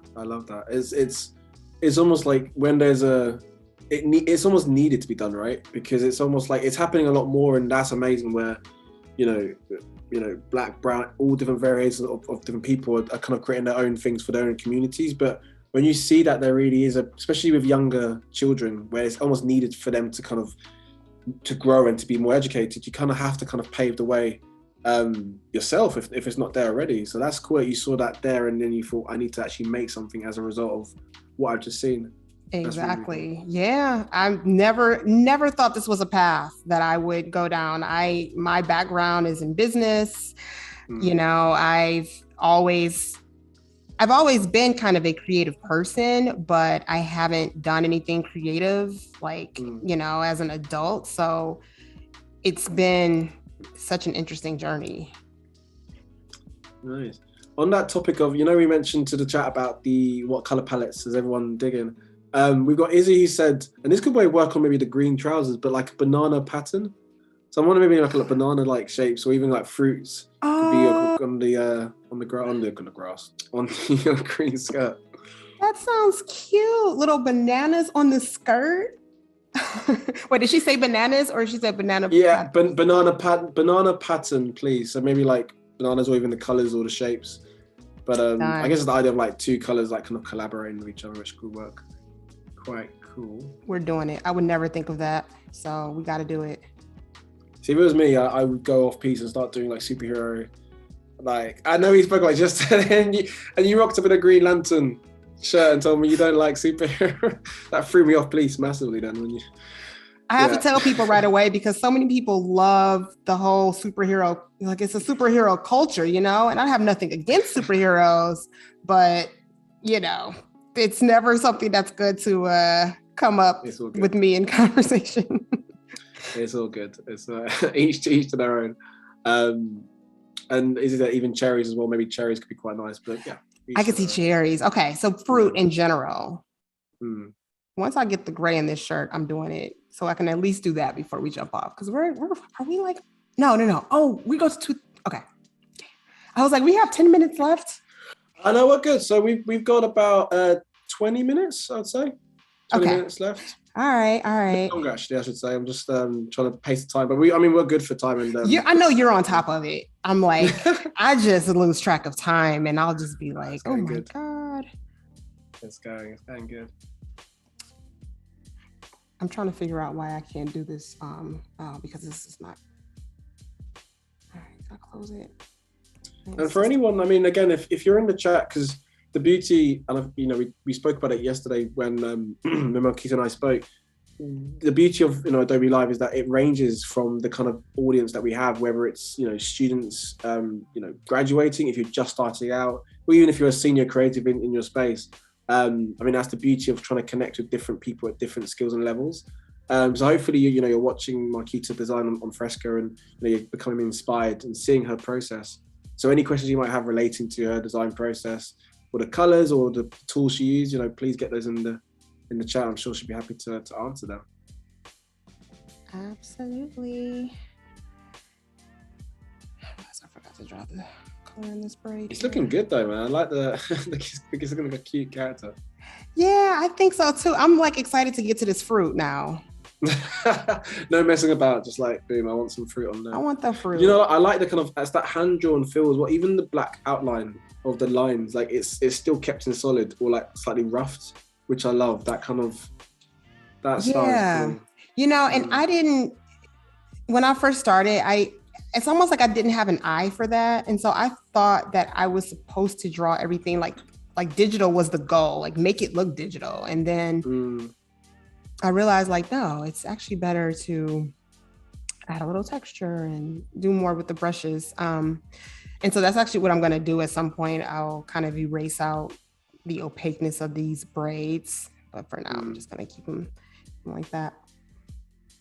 That's interesting. You made me just think of actually, because I guess I don't know if it's one of those ones where illustrators sometimes, depending on the line of work, and being influenced by what they see, online or in magazines or print, where they feel maybe they have to go down a certain route which is more digitalized maybe, or maybe if it's not like where you're doing now, where it's very much hands-on.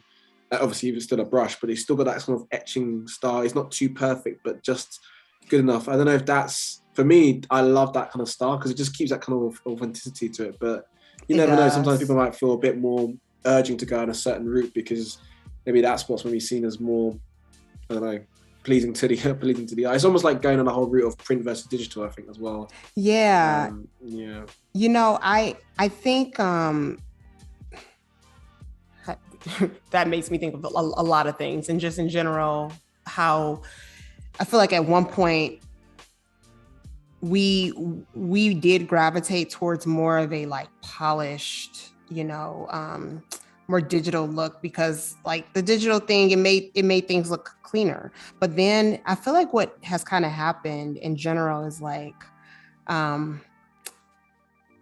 it's so easy to copy paste, or just take a shortcut to do something, and we're starting to recognize that. So when we see that human element, we value it more, right? And we're not perfect, so it makes sense that our lines and all of the things that we do should not be perfect. They should have a little, variety to them.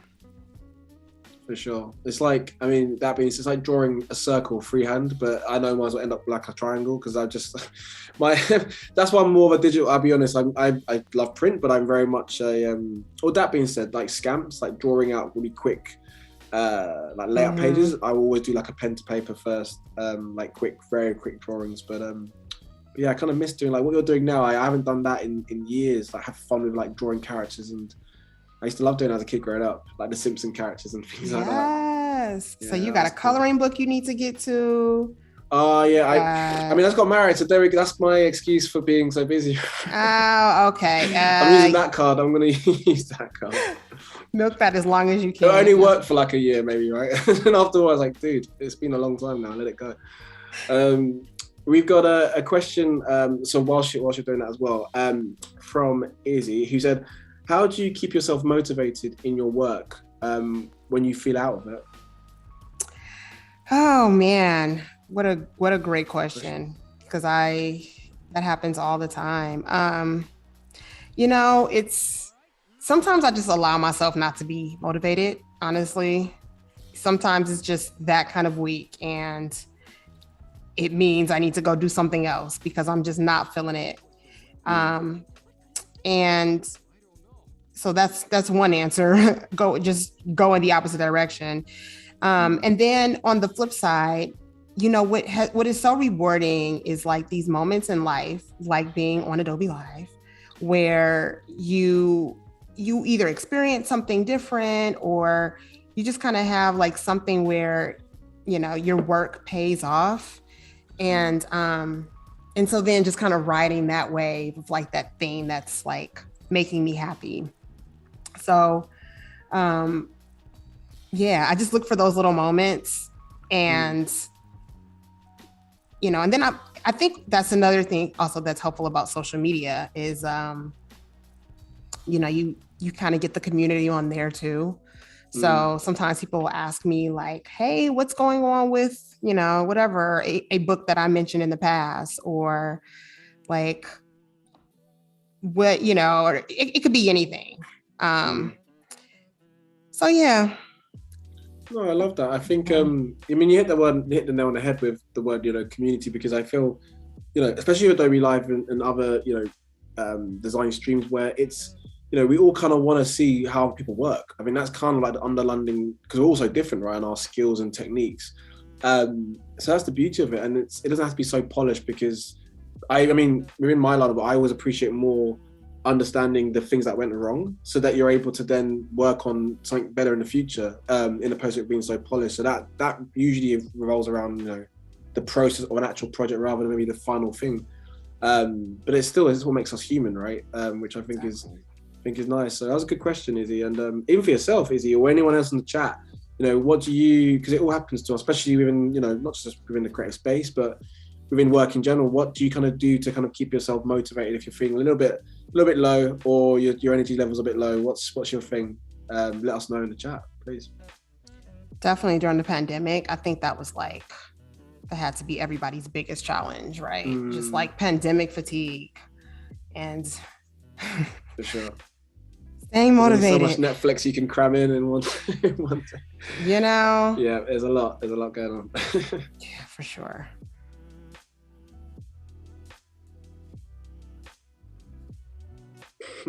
We've got a question. Hopefully you don't mind. It's regarding your children as well with your work. So Keshna's asked, you mentioned that you have 2 children. How are you finding time to create and care for the little ones? If they're not in daycare or need additional help, asking for a friend. That friend is me. Woo, okay. That's a big one. Also what you feel comfortable with. Oh my gosh. Yeah, no, I constantly am like, what am I going to do with these kids? They are absolutely in school. So they go to school, 5 days a week, and that's pretty much when I can get stuff done. And then like what has been really nice, like I mentioned how my daughter is really into art right now. So I feel like I have like almost strengthened a lot of my skills just drawing with her, because we'll just doodle random things. Like I can draw a heart like it's nobody's business at this point, right? So it's always helpful when I can like tie in, my work with whatever they're doing in their world. So, and then, there are just those days. They're like, the summertime transition has been really hard. Like, as they've kind of like gone from having their steady schedule of going to school, and now we're like, what is this? I'm going to camp. It's different.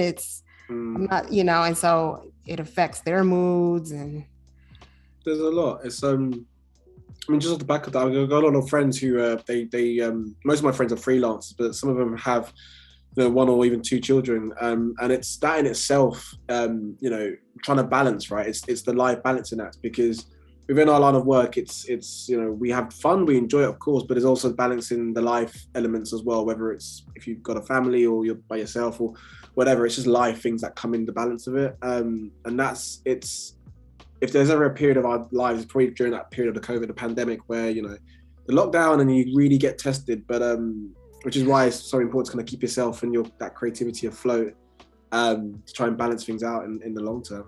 Oh my gosh, yeah. Absolutely. So these are interesting. This looks kind of like a hot mess right now. I don't know about that. That's looking good. I like the definition on the banana. No, that's. But I'm gonna at least lower the opacity. Because Because it was like apple or not cherry, banana, boom, boom. Slipping a pineapple in there somewhere. I don't know. It's all good. Maybe that could be for later. I don't know. Yeah, we could think about. There's only so many fruits you can get on that. I know, right? Small scale.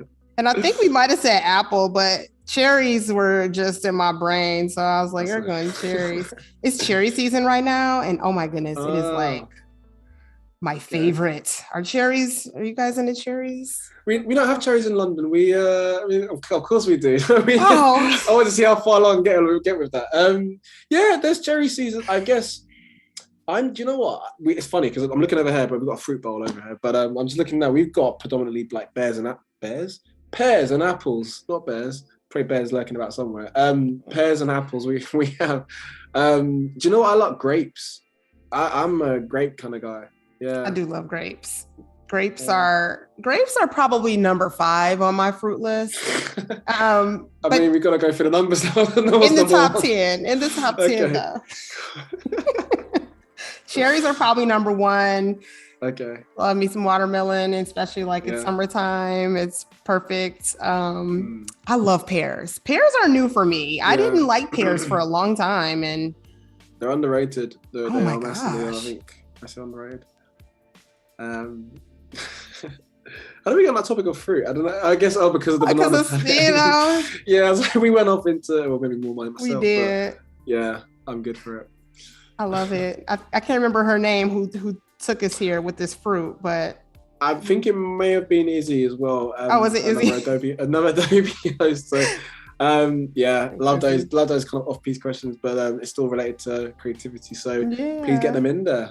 It's all good. If you're feeling as well, even better, even if you're thinking of any more designs to go on the jumper for the characters, if you're feeling any more characters, get this in the chat. It could be a fruit skirt and maybe an animal jumper. Just saying, just to mix things up. Wait, you said a fruit and animals? I mean, why not, right? We give like a fruit skirt and then like a polar bear. Why did I pick polar bear? That's so random. We do need something on top. Yeah. And actually, we need something on her leggings.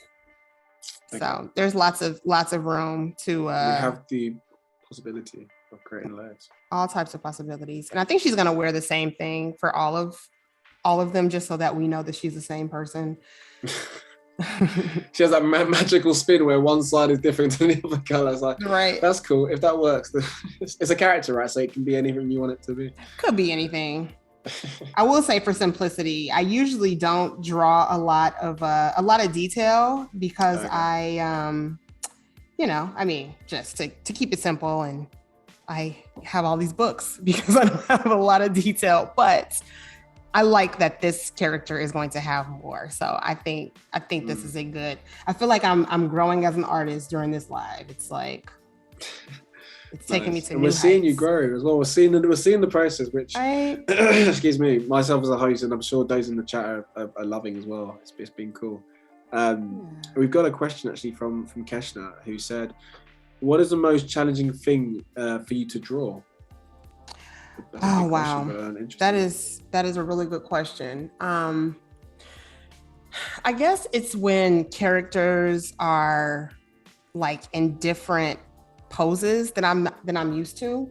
Like, I don't know, you guys saw me struggle through that like puzzle thing that's going on over there. I'm gonna do that one offline. I'm gonna have it kind of done tomorrow. But yeah, that's probably the hardest. I think when you like, and I love a character doing something, that you don't normally expect. So I love to see it. So it's something that I'm working on. And one thing that was super helpful is I mentioned that figure drawing class that I took. I've taken it like a few different sessions. And one thing that we do in that class is the model, they pose different ways and we get like a minute to draw them. And so that's where the practice is just in like the repetition and, doing it over and over again. But for now, it's pretty challenging. But that's cool. That's like, because in a way your brain doesn't, it's such a short period of time you have to do it. Your brain doesn't have time to perfect it, which is probably the best thing, right? Because if you're a perfectionist, that's exactly what I was going to say. Hell to you, isn't it? But it's cool to you have to like on the spot make it happen, almost impulsive, which is nice. Exactly. Like for a perfectionist, that is exactly what I need. Like, give me, like, tell me I have a minute to do something. And oh gosh, that's like 2 hours to draw this hand. Yeah. For sure. That was a great question, Keshna. Thank you for that. Yeah.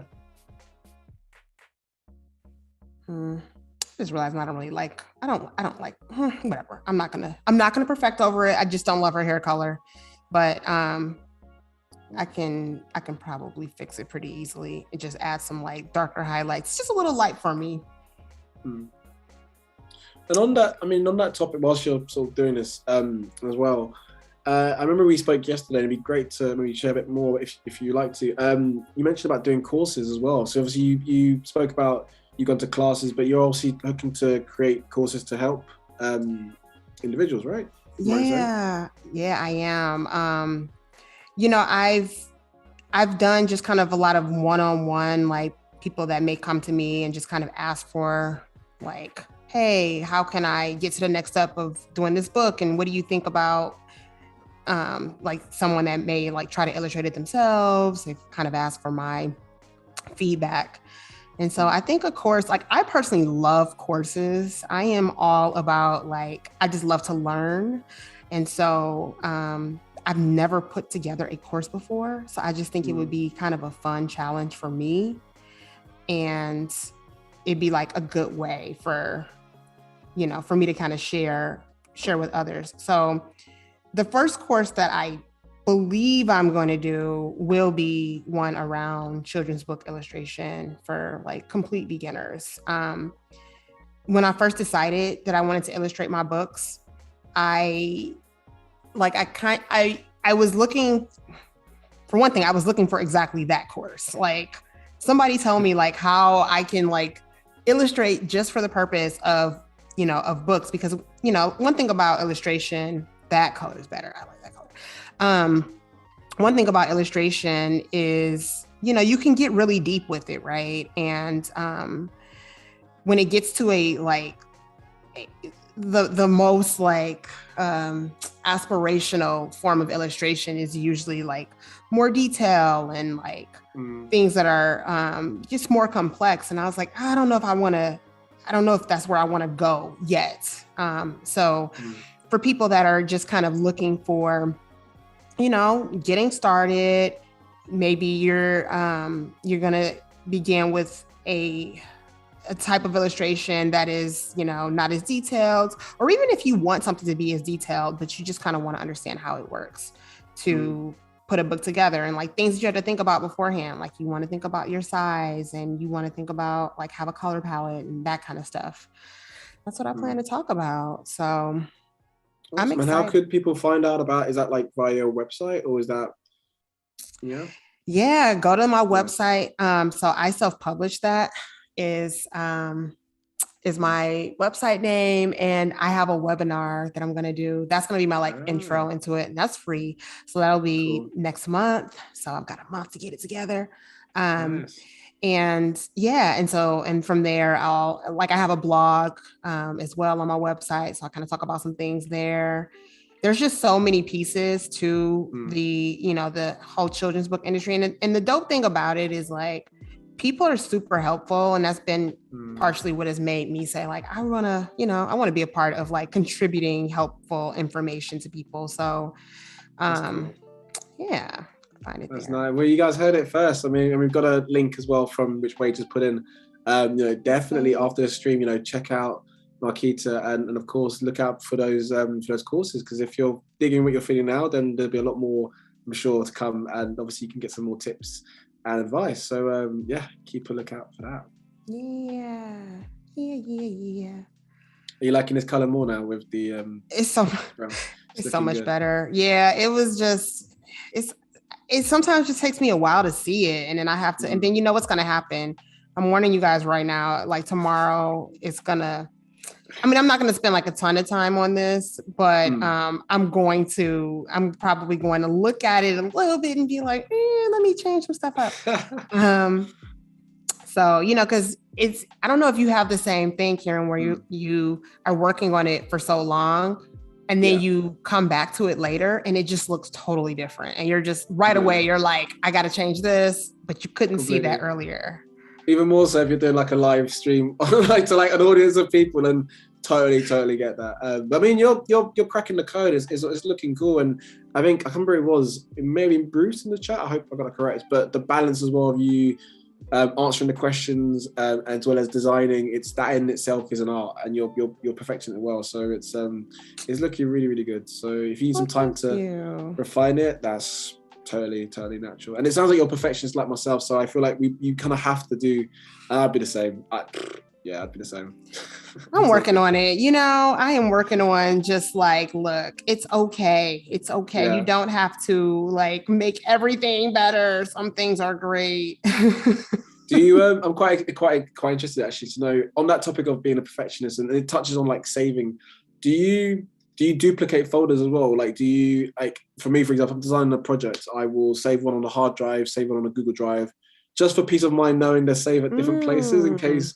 Maybe that's a bit too OCD, but I don't because so maybe you go more. So you got weird now. Thanks, Markita. No. I bet you're normal, and I'm weird because you mentioned the OCD side. Like do you have like an OCD side? You think? I do. Yeah. Okay. I do. I don't feel like I do. I feel like I'm the opposite, where I mean, so one thing, I do have ADHD, like it's a mild form of it. And so I tend to just let things go. I am not a good saver. So like earlier, like the point about saving, like I should save more often, and I should probably be a little more meticulous when it comes to certain things.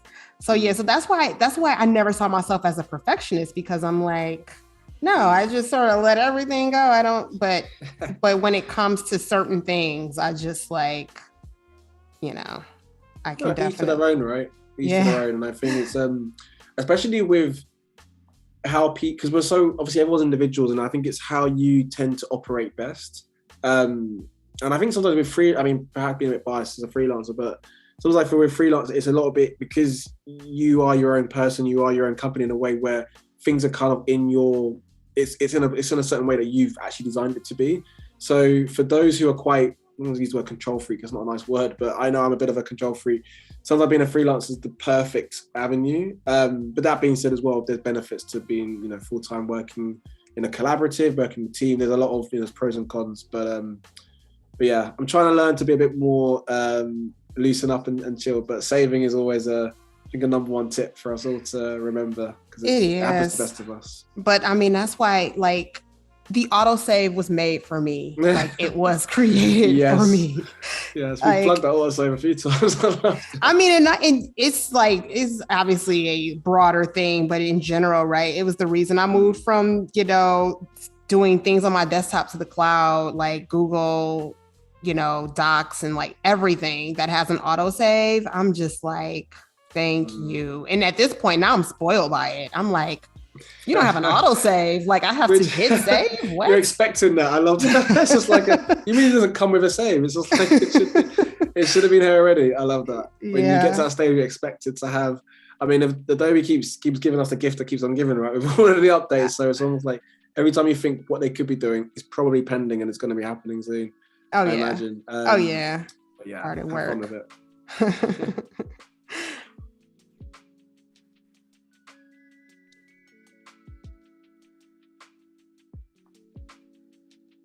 So I think what I might do too is, I think we're going to stick with just 2 characters.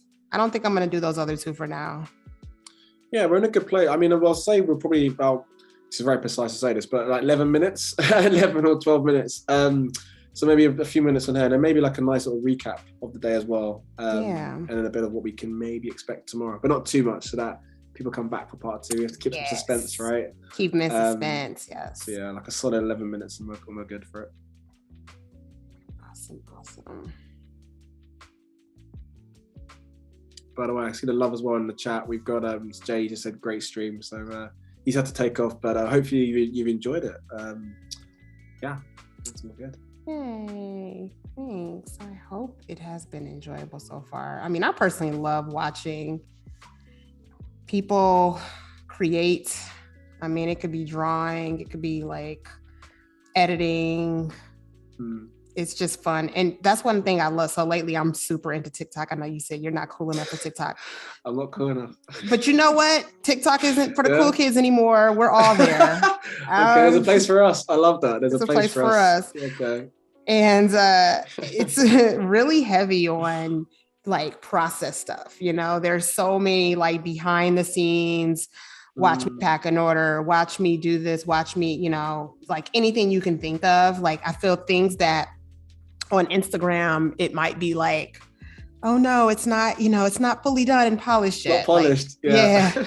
On TikTok, it's like, wait, it's polished? No, I don't want to see that. Like people want to see like the raw, unedited thing. So I've enjoyed, you know, both like seeing that stuff and also contributing to it. So I love, show me how the sausage is made. Like I want to know like all the details. That's a solid pitch, Markita. I feel like I'm convinced. I don't know the rest of you guys, but I'm convinced to go on to share on TikTok. But definitely check out your own personal TikTok. You get your own personal page, right? Yeah, I do. Yep. Curly Crew Books on TikTok. Sure. Yeah, you're right. I'm going to have to start like getting some sponsorship money from these companies, you know, for like plugging and stuff. But yeah, like my TikTok has like a little bit of everything. I go on random and so I think my husband's really grateful for it because he used to have to listen to me talk a lot more.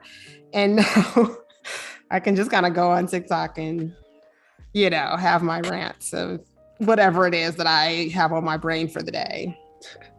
Watch me whip, watch me nay. There we go. I had to put a little joke pun in there. I don't know. Yeah, wait, I feel like watch me whip, watch me nay. What does that have? Isn't that a thing? Wasn't that? You mean like about the hair? Wasn't it about the hair thing? Because my sister used to love watching that. Like my sister had braids and. Yeah, you're right. When they do the whip. Okay, like that, like a whip. Yeah. Okay, I got you. We pretend like I don't know about it, but really and truly, I love it. I get you. I see what you're saying. By the way, I do not dance on TikTok. I started off doing that at one point, and then I was like, oh, I just realized my computer is... 1 second here. We've got Wade as well. He's put in a nice little link to your TikTok. So we've got a lot of hot links in the chat, website, Instagram, TikTok. So definitely after our stream, of course, check out those links and follow Markita's story. But no dancing, she said. That unfortunately, you're not going to see any dancing on TikTok, but you'll see the. Sorry, guys. She's just as good. So there we go. I would say Markita. So I mean, time has literally flown. We're at about 6 or 7 minutes. Perhaps we could do like a nice little recap. I mean, we've got 6-7 minutes if we can do that, but that way we can get a real flow of what we've learned today. Yeah. Okay. So what we did today, we have this particular spread is going to be from my C is for Curly book, and this one is V is for versatility. And so I started off with some sketches, and what we have now is a pretty finalized girl here. She's about 80% done. We've got one here that's about 40% done. And so, and this spread is really just showing the different, you know, my hair can be versatile, right? We wear our different styles on a daily basis. And so, let me just hide this. So we've got the 4 girls, and what I'm going to do tomorrow is I'm going to finalize some of this artwork, and I may do all 4 girls, or it may just be 2 of them. And then I'm going to take this and put it into InDesign so that you will see how it will look as a book spread once it's done. That's exciting. Nice. I mean, you kept us on suspense. I mean, you don't want to say too much because then obviously we'll come back for tomorrow's part. But again, I mean, because we're at, we've got about 5 minutes or so. It'd be cool to go back to that. You know, when you had or unless you still want to do some more. No. Kieron, but perhaps a bit about your background as well when you were showing us your PDF at the beginning, just so people can get a real feel again. Oh yeah. Into kind of how we kind of come about now and the real story behind. Because we've got like a nice sort of solid 5 minutes or so. Yeah, absolutely. So this is what I shared earlier, and I'm sorry. So what's happening right now is I realize my mic is going to change for a second, and I hope it's okay. I hope so. Are you still here, Markita?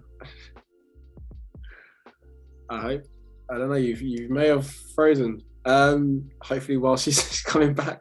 She looks like she's here still, but I can't hear her sound. But as you can probably see on screen, I was about to do little sensors there. You left me on my own, Markita, for like I was lost in the wilderness. I'm so sorry about that. No, it's cool. I'm dealing with a situation with some cords. So sorry if I disappear again. I'm sorry, guys. That's cool. Okay. We've got like 5 minutes. Don't disappear on us. You've got like you're good. I know it's like the end, and I'm like, Don't leave us on a cliffhanger like this, Markita. Sorry about that. But yeah, so basically I've talked about kind of my background, and I started the Curly Crew series based on my experience with my daughters. I wanted to write a series that featured Black and brown children. And so that's exactly what this series does. Books that I have, and I'm working on book number 7, C is for Curly, and it's really going to celebrate, it's the ABCs of hair. So A is for Afro, B is for braids, C is for Curly. Nice. And so we worked on V is for versatility today. And, here's where I kind of show my style and some of my work. Those drawers are cool on the top left. I like those. Are they like sort of HB pencils or? It's charcoal. The top. Sorry, that shows I need to have my glasses on. No, it looks good. Yeah, the two on the side, and then that one in the middle at the top is graphite, which was a really cool project that I did where we, these are kids I think these kids were in Nigeria, and we got their pictures, and then we just kind of like got to draw their portraits. So that was a really fun project. It's nice to use different mediums as well that you used in between, like the charcoal and then the obviously more refined on the computer. It's cool. Yeah, it's really nice. And I purposefully kind of did these classes because I wanted to like not introduce color yet, because once color comes in, it's its own thing. And I was just like, I want to work on the drawing piece of it. Do you feel like, just on that, do you feel like it distracts sometimes when you add, because when you have it in black and white and it's in this bare bone, almost in its truest form, that's the kind of foundation set, and adding the colors almost like the cherry on the cake, which is nice because everyone loves cherries, right? But then also it's almost like you want to make sure that foundation is in a good place. Exactly. Yeah. And then sometimes what happens is I fear that the color, it can take away from it, or like you can have such a nice, like you said, good foundation, and then if your color is just like it can kind of distract. So yeah, it's been like a chocolate teapot. Yeah. And then another thing I just wanted to point out too is like my doodles. Like I love to doodle, and so one thing that this one on the upper left with the eyes and those, like I did that in like 5 minutes, and my goal was just to draw all the things that just come to my brain. And I realized as I was doing it that these are the things that I would doodle when I was a kid, like just randomly if I had to like draw over a notebook or whatever. So I love me a good doodle. I used to get, just on that without going too off piece, I used to get in trouble at school for drawing on school books all the time. Like, you drew on the school, like the actual school No, books? actually, just to clarify, I wasn't vandalizing. No, like my own school books, like a maths or like a disclaimer, just saying. Okay, got it. Like my own personal, like Kieron Lewis book, and then I would draw on top of my, not that like school library, just like what kind of animal is this person? Yeah, so get me in trouble. That's too bad though. I mean, it's your book, so you should kind of be able to. We had rules in school. You couldn't. Maybe it might have changed generationally. I don't know, but I would hope you're so. a doodler. You're a doodler. That's cool to see. Oh yeah, I was, and now I'm becoming one again. So, and that's the reason why kids should be able to like doodle on their own things, right? Like, yes, definitely. Awesome. Nice. Yeah. Okay, I mean, it's been absolutely amazing, Markita, to kind of host you. And I feel like, again, with the chats, we've seen so many good comments coming thick and fast. So a massive thank you, of course, to yourself for designing for us. It's been my pleasure, of course, to host. And again, for the Adobe Live chat, you know, if it wasn't for you guys, there would be no, you know, Adobe Live. Thank you very much for joining. And please obviously join for part 2. So just on that note, I'd just like to say, just as a final thing, we'll be back tomorrow at 9:30 a.m. Pacific for part 2 of Markita's Adobe live stream for character design. So stick around for Lightroom Bootcamp with Aaron Nace, immediately followed by this stream. Follow Creative Challenge you can join Liz Mosley for a graphic design stream to learn more about designing your brand from scratch. So on that note, a massive thank you to you all, and we'll see you guys hopefully tomorrow. Bye.